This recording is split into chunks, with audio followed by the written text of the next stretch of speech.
A good rule of thumb to use when scaffolding is this: give the least amount of help first. The advantage of using this rule is that it stops you doing too much for the student too soon, because we always want to promote student independence, to encourage them to be active and to take control of their learning.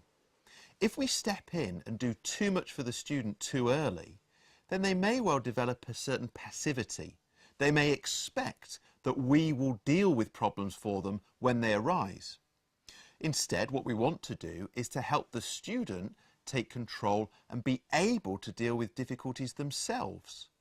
So if we give the least amount of help first, we ensure that we are scaffolding, we are intervening and supporting students, but we're not doing too much too early.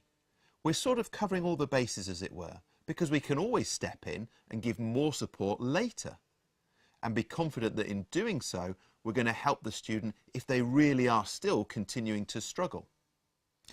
Now, there's a nice tool we can use to help us with this, and it's called the scaffolding ladder.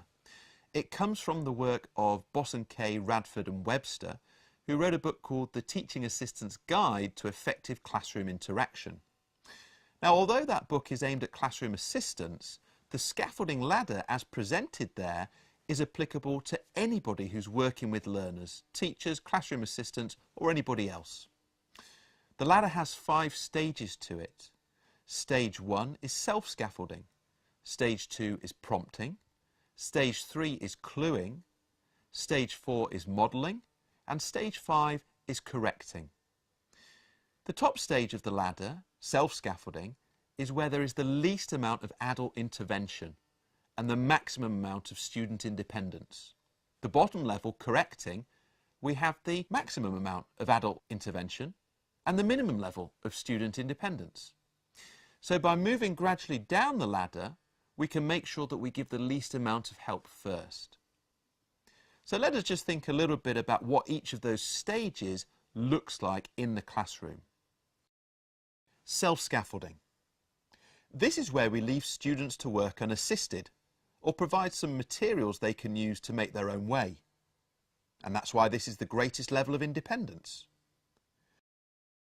Prompting is where we believe students have the means to access the work, but just need a nudge in the right direction. We might say something like, "What's your plan for structuring the experiment?"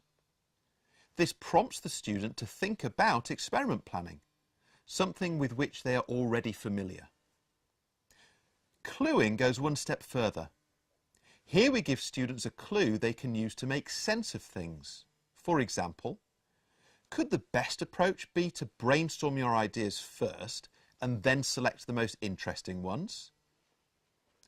Modelling is where we show students or verbally instruct them what to do. This means they are more dependent on the teacher, as they will tend to copy, imitate or borrow from the model we provide. Finally, correcting is where we give the answer, possibly before following up with a discussion of why this is right.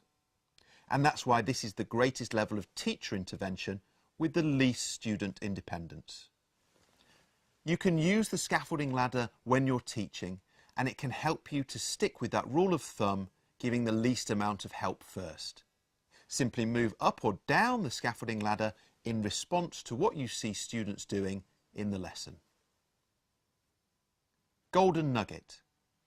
A good rule of thumb to use when scaffolding is this: give the least amount of help first.